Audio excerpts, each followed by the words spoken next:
Hello students, आज का जो हमारा टॉपिक है वो है बेटा नीति आयोग।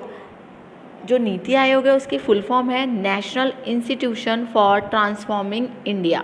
नीति आयोग ने बेटा आपके प्लानिंग कमीशन को रिप्लेस किया है। जो आपका नीति आयोग है वो आपकी एक नॉन कॉन्स्टिट्यूशनल बॉडी है। नॉन कॉन्स्टिट्यूशनल बॉडी का मतलब होता है बेटा ऐसी बॉडी जिसको कॉन्स्टिट्यूशन यानी कि संविधान में नहीं बनाया गया। तो सबसे पहले हम बात कर लेते हैं कि नीति आयोग है क्या। जो आपका नीति आयोग है वो आपकी एनडीए यानी कि नेशनल डेमोक्रेटिक अलायंस गवर्नमेंट के अंडर बनाया गया है।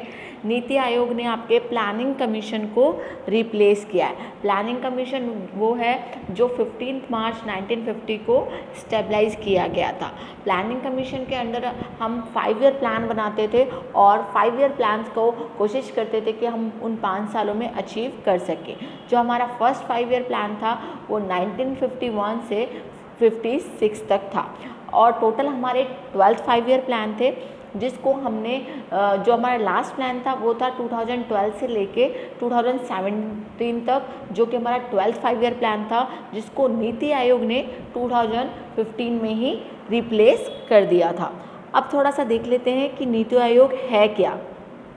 देखिए, जो आपकी एनडीए गवर्नमेंट है वो आपकी कम इनटू एग्जिस्टेंट यानी कि जब आई थी सत्ता में तब वो कब आई थी 2014 में जो है एनडीए ने स्टार्ट किया था काम करना अपना। और जो उनका सबसे इम्पॉर्टेंट इनिशिएटिव था वो था क्या कि हमें रिप्लेस करना है किसको, प्लानिंग कमीशन को।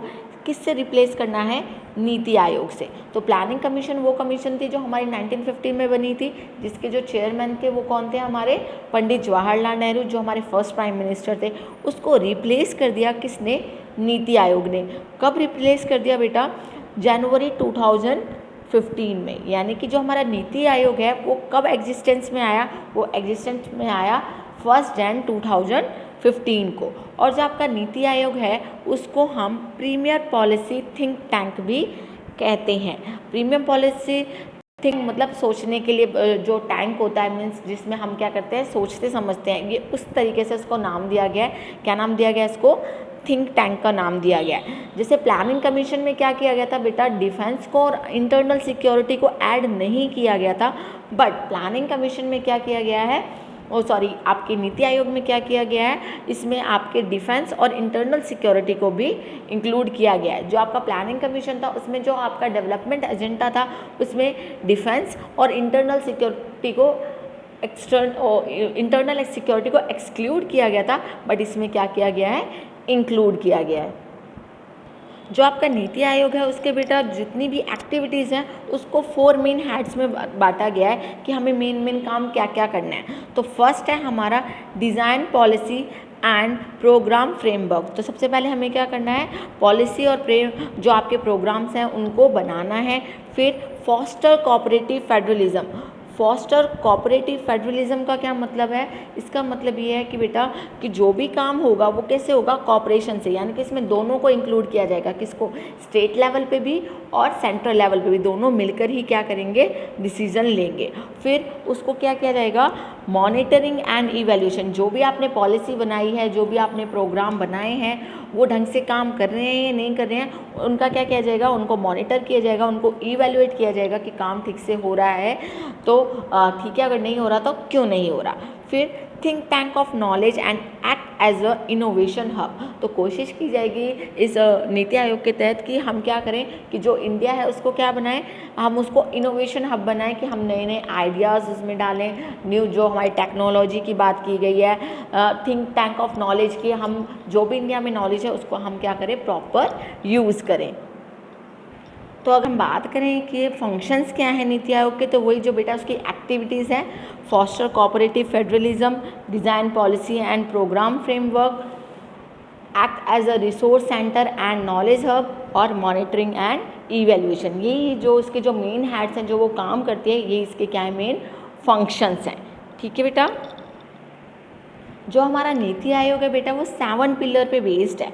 7 पिलर्स कौन कौन से हैं जिसमें हमने किस चीज़ की बात कर रहे हैं, प्रो पीपल की बात कर रहे हैं, जो मतलब ये जो आपके जो आप नीति आयोग के तहत जो भी रूल्स रेगुलेशन बनाएंगे उनको फॉलो करेंगे। प्रोएक्टिविटी की बात की गई है, पार्टिसिपेशन की बात की गई है कि इसमें दोनों पार्टिसिपेट करेंगे। पार्टिसिपेशन मीन्स जैसे कि लोकल एरिया से स्टार्ट होके ये कहाँ तक पहुँचेगा, ये लोकल एरिया से स्टार्ट होके सेंट्रल लेवल तक जाएगा। मीन्स इसको हम बॉटम अप अप्रोच भी कहते हैं कि सबसे पहले हम इसको कहाँ लगेंगे, लोकल एरिया, फिर सिटीज़, फिर state and then national level पे। फिर एम्पावरिंग की बात की गई है, इंक्लूजिंग ऑफ ऑल यानी कि सबको इंक्लूड करने की बात की है। ऐसा नहीं है कि स्टेट नहीं इंक्लूड होगा या कोई सिटी इंक्लूड नहीं होगी, नहीं, सबकी बात की गई, सबको इंक्लूड किया जाएगा।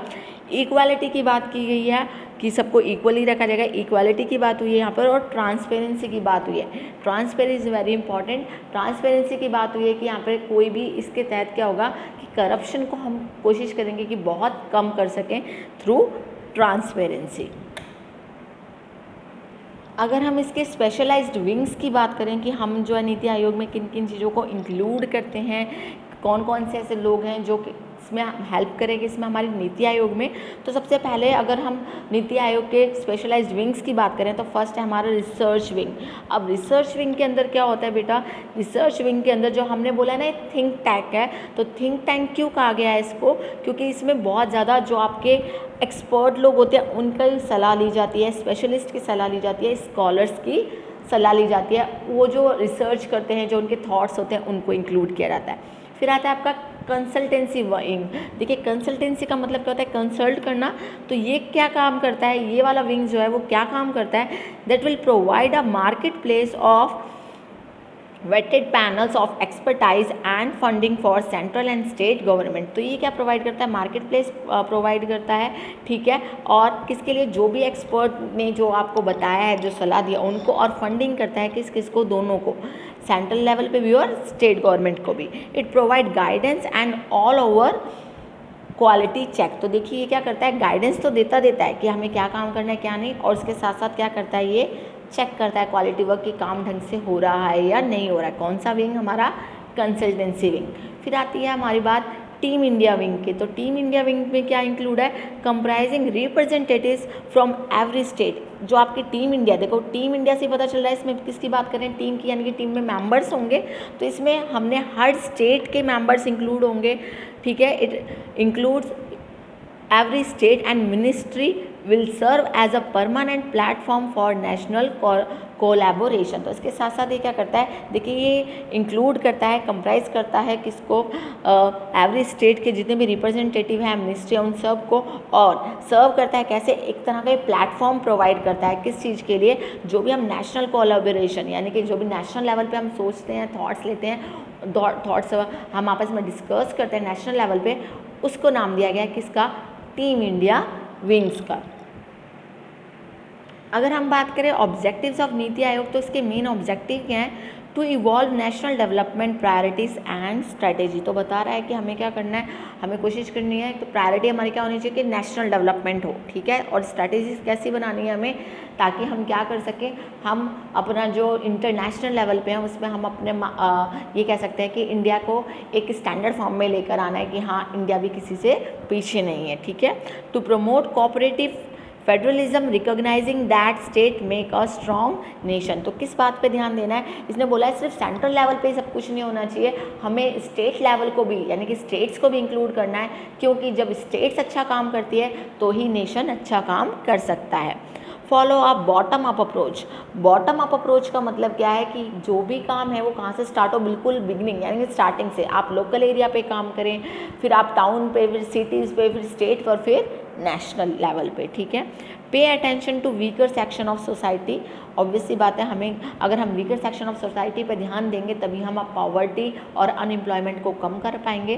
Design strategies and long term policy. हमें क्या करना है, हमें स्ट्रैटेजीज बनानी है ताकि हम जो भी हमारे कॉम्पिटिटर हैं या जो भी जो इंटरनेशनल लेवल पे हमारे कह सकते हैं कि हमें जिनसे आगे बढ़ना है, उनके लिए हम क्या कर सकें, प्रॉपर स्ट्रैटेजी बना सकें, पॉलिसीज़ बना सकें। और ज़रूरी नहीं है कि सिर्फ पॉलिसी बना के छोड़ दी और वो पूरी नहीं हो रही, नहीं, साथ साथ में हमें उन्हें क्या करना है, मॉनिटर करना है, चेक भी करना है कि वो जो पॉलिसी वो ढंग से इम्प्लीमेंट हुई है या नहीं। To create a knowledge innovation and entrepreneurial support system, तो कैसा सपोर्ट सिस्टम चाहिए हमें, हम नॉलेज क्रिएट करनी है, इनोवेशन लेकर आनी है नेशन में, और साथ साथ हमें सपोर्ट करना है किसको, एंटरप्रेन्योरल, यानी कि अगर कोई काम स्टार्ट वगैरह करना चाहता है तो हमें उनके अंदर ये स्किल बिल्ड भी करनी है। फोकस ऑन टेक्नोलॉजी अपग्रेडेशन, अभी तक हम क्या करते आए हैं, आउटडेटेड टेक्नोलॉजी यूज़ करते आए हैं, तो हमें अभी क्या करना है, टेक्नोलॉजी का अपग्रेडेशन करना है। शायद आप लोगों को पता भी होगा कि मैंने बताया था आपको लास्ट क्लास में कि जो इंडिया है वो टेक्सटाइल में बहुत आगे है, ठीक है, वो बहुत अच्छे वो कपड़े जो हैं वो टेक्सटाइल जो हम मैन्युफैक्चर करते हैं। बट अगर हम इंटरनेशनल लेवल की बात करें, क्योंकि हम आउटडेटेड टेक्नोलॉजी यूज़ करते हैं, तो हम इंटरनेशनल स्टैंडर्ड को, क्वालिटी को मैच नहीं कर पाते, इसलिए कहीं ना कहीं हम वहाँ पे पीछे हैं। फिर है ensure the integration of national security, national security की बात की गई है इसमें ऑब्जेक्टिव में। Act as a platform for resolution of intersectoral and inter departmental issue, कोई इशू होता है किसी से रिलेटेड, किसी को कोई प्रॉब्लम है, तो उसके लिए भी ये प्लेटफॉर्म प्रोवाइड करता है। Best practices on sustainable and equitable development, तो सस्टेनेबल डेवलपमेंट की भी बात की गई है, इक्विटेबल डेवलपमेंट की भी बात की गई है कि हमें सतत रखना है अपना सतत पोषणीय विकास, मीन्स आज की जनरेशन के बारे में भी सोचना है, उनके साथ भी कॉम्प्रोमाइज़ नहीं करना, और फ्यूचर जनरेशन के बारे में भी सोचना है। और इक्विटेबल डेवलपमेंट की बात हुई है कि हर रीजन को, हर स्टेट को हमें इक्वली क्या करना है, डेवलप करना है। ऐसा नहीं है कोई स्टेट बहुत डेवलप कर जाए और कोई किसी में बिल्कुल भी डेवलपमेंट ना हो। फिर है actively monitor and evaluate the implementation of programmes and initiative, जो भी काम किया गया आप उसको क्या करें, चेक करें कि वो ढंग से काम इम्प्लीमेंट हो रहा है या नहीं। अब बात करें हम स्ट्रक्चर ऑफ नीति आयोग की, तो कौन कौन होता है नीति आयोग में। देखिए बेटा, एक चेयरपर्सन होता है, जो क्या होता है चेयरपर्सन जो भी होता है वो कौन होता है, प्राइम मिनिस्टर, ठीक है। तो जो भी चेयरपर्सन होगा किसका, नीति आयोग का, वो क्या होगा, प्राइम मिनिस्टर ऑफ इंडिया, जो फिलहाल कौन है, हमारे नरेंद्र मोदी। फिर गवर्निंग काउंसिल की बात करें तो गवर्निंग काउंसिल में जो भी सीएम है ऑल स्टेट्स के, या फिर जो भी सीएम है यूनियन टेरिटरी के, लेफ्टिनेंट गवर्नर है, वो सारे हमारे गवर्निंग काउंसिल में इंक्लूड होते हैं। फिर बात कर लेते हैं रीजनिंग काउंसिल में कौन कौन इंक्लूड होता है। रीजनल काउंसिल में भी सारे जो सीएम है ऑल स्टेट के और जो लेफ्टिनेंट हैं गवर्नर है, जो कि किस में फॉलो होते हैं, एक स्पेसिफिक रीजन में, यानी कि अगर हम किसी क्षेत्र की बात करें तो उस क्षेत्र के जितने भी सीएम हैं, जितने भी लेफ्टिनेंट गवर्नर हैं, उस टाइम के जो भी यूनियन टेरिटरी है उस स्पेसिफिक रीजन की, उन सबको इंक्लूड किया जाता है। अब अगर ऑर्गेनाइजेशन स्ट्रक्चर की बात करें तो इसमें एक वाइस चेयरपर्सन होता है। चेयरपर्सन तो हमारा कौन हो गया, प्राइम मिनिस्टर ऑफ इंडिया, जो कि हमारे नरेंद्र मोदी है। इसमें अब ऑर्गेनाइजेशन स्ट्रक्चर की बात की जाए तो इसमें है vice chairperson, full time members, part time members, ex officio members, CEO और सेक्रेटरी, ठीक है। तो अगर हम एट प्रेजेंट की बात करें तो जो श्री नरेंद्र मोदी जो पीएम है इंडिया के, वो क्या है, चेयरपर्सन है। डॉक्टर राजीव कुमार जो है वो वाइस चेयरपर्सन है, एंड श्री अमिताभ कांत जो है वो हमारे सीईओ हैं किसके, नीति आयोग के। अगर हम बात करें वर्किंग ऑफ नीति आयोग की, तो नीति आयोग कब स्टार्ट हुआ था बेटा, मैंने आपको बताया 1 जनवरी 2015 को। तो जो उसकी फर्स्ट मीटिंग थी वो कब हेल्ड हुई थी, वो हुई थी हमारी हेल्ड ऑन 8 फरवरी 2015 को। स्टेबलाइज तो हो चुका है 1 जनवरी 2015 को, बट जो फर्स्ट मीटिंग है वो कब हुई थी हमारी 8 फरवरी 2015 को, ठीक है। और इसमें बहुत सारे इनिशिएटिव्स की बात की गई थी कि हम कौन कौन से कदम उठाएंगे ताकि हम क्या कर सकें, आगे बढ़ सकें, इंडिया को आगे बढ़ा सकें। फिर अगर हम बात करते हैं नीति आयोग के काम के बारे में कि लोगों को कैसे पता चलेगा, तो बेटा जो आपका नीति ब्लॉग्स हैं उसमें क्या होता है कि नीति ब्लॉग के अंदर और जो आपके नीति आयोग की जो वेबसाइट है उसके अंदर लोगों को बहुत इजीली पता चल जाता है कि कौन कौन सी ऐसी एक्टिविटीज़ है जो नीति आयोग के अंदर की जा रही है, नीति आयोग ने अब तक क्या काम किया है, किस तरह से काम किया, उसका वर्क इन प्रोग्रेस कैसी चल रही है, वो सारी की सारी पब्लिश होती रहती है किस पे, नीति आयोग की वेबसाइट पे। मई 2016 से जो नीति आयोग है उसको गवर्नमेंट ने बोला भी है कि आपको क्या करना है, जितने भी आपके डेवलपमेंटल प्लान है उनको आप 3 हेड्स में डिवाइड करें। तो उन्होंने अब क्या किया है, मई 2016 से उन्होंने अपने जितने भी उनके डेवलपमेंट प्लान्स हैं उनको 3 हेड्स में डिवाइड किया है। फर्स्ट है उनका विज़न डॉक्यूमेंट जो कितने सालों के लिए बात करता है, 15 ईयर्स की, कि दूर तक अगर हम सोच रहे हैं कि हमें दूर तक प्लानिंग करनी है, लॉन्ग टर्म प्लानिंग है, तो वो हमारी कितनी है, विजन डॉक्यूमेंट के अंडर आता है, और 15 ईयर्स। फिर हमारा स्ट्रैटेजीज डॉक्यूमेंट जिसके अंदर हम स्ट्रैटेजीज बनाते हैं वो है हमारा 7 ईयर्स। फिर आता है हमारा माइक्रो फ्रेमवर्क जिसमें कितने की बात की गई है, फॉर 3 ईयर्स। तो अगर हमें इमीडिएट प्रॉब्लम सॉल्व करनी होती है तो हम क्या करते हैं, माइक्रो फ्रेमवर्क के अंडर आता है ये, जो हमारा माइक्रो फ्रेमवर्क हेड है उसके अंडर आता है जब हम किसकी बात करते हैं, शॉर्ट टर्म प्लानिंग की बात करते हैं, इमीडिएट प्रॉब्लम को सॉल्व करने की बात करते हैं। अगर हम रिसेंट मीटिंग की बात करें कि जो हमारी नीति आयोग की रिसेंट मीटिंग कब हुई है, तो बेटा जो रिसेंट मीटिंग हुई है वो 6th मीटिंग है। अगर आपको याद नहीं रहे तो आप देखिए 2015 में वो बना था, ठीक है। तो 16, 17, 18, 19, 20, 21, तो जो इसकी 6th मीटिंग है वो 2021 में बनी हुई है। और कब हुई है वो हमारी 20 Feb 2021 को, ठीक है। किसकी चेयरमैनशिप में हुई होगी, ऑनरेबल प्राइम मिनिस्टर, जो कि कौन है, हमारे श्री नरेंद्र मोदी, ठीक है। तो नरेंद्र मोदी जी की चेयरमैनशिप के अंडर जो हमारी 6th मीटिंग की गई है किसकी, नीति आयोग की। और बात जो रखी गई है इसमें कि कौन कौन सी ऐसी बात है, तो इसमें बात की गई है कोऑपरेटिव फेडरलिज्म की। इसमें कोऑपरेटिव फेडरलिज्म की भी बात की गई है और साथ साथ में बात की गई है कि जो हमारा 75th इंडिपेंडेंस डे आ रहा है उसके बारे में भी बात की गई थी कि हमें कौन कौन से स्टेप्स इसमें उठाने हैं। अब बात करें हम नीति आयोग को क्रिटिसाइज़ करने की, कि अगर नीति आयोग के अंदर देखिए हम जानते हैं कि कोई भी अगर हम पॉलिसी बनाते हैं या कोई भी हम कुछ भी काम करते हैं तो ऑब्वियस है हर सिक्के के 2 पहलू होते हैं, एवरी कॉइन हैज़ 2 साइड। तो कुछ ना कुछ इसके अंदर भी डिसएडवांटेज ज़रूर होंगे। तो अगर हम क्रिटिसाइज़ की बात करते हैं तो प्लानिंग कमीशन की तरह ये भी क्या एक नॉन कॉन्स्टिट्यूशनल बॉडी है, यानी कि इसको भी संविधान में कोई जगह नहीं मिली है, ठीक है। तो ये पार्लियामेंट के लिए कोई इसमें ये रिस्पॉन्सिबल नहीं है, ठीक है। अगर कुछ भी होता है तो ये पार्लियामेंट के लिए रिस्पॉन्सिबल नहीं है, which is not responsible to parliament, क्योंकि ये कॉन्स्टिट्यूशन के अंडर बनी ही नहीं है, संविधान के अंडर बनी ही नहीं है, जैसे कि हमारी वो भी नहीं बनी थी, कौन सी, प्लानिंग कमीशन। नेक्स्ट क्या है, dismantled planning commission without consulting the state. तो बता रहे कि स्टेट से भी नहीं पूछा गया और बिना पूछे ही क्या कर दिया गया, जो प्लानिंग कमीशन है उसको ख़त्म कर दिया गया। तो जितनी भी आपकी यूनियन टेरिटरीज है are represented by lieutenant governors not by chief minister, this is against the principle of federalism. देखिए बताया गया है कि जितनी भी यूटीज़ यानी कि आपकी यूनियन टेरिटरीज हैं वो कौन रिप्रेजेंट करेगा, वो हमारा लेफ्टिनेंट गवर्नर रिप्रेजेंट करेगा, चीफ मिनिस्टर रिप्रेजेंट नहीं करेगा। तो क्या ये फेडरलिज्म जो हम बात कर रहे हैं बार बार कि हम स्टेट को भी इंक्लूड करेंगे, सेंट्रल लेवल पे भी इंक्लूड करेंगे, कॉपरेशन की बात करें तो ये कहीं ना कहीं इसके अगेंस्ट है, ठीक है।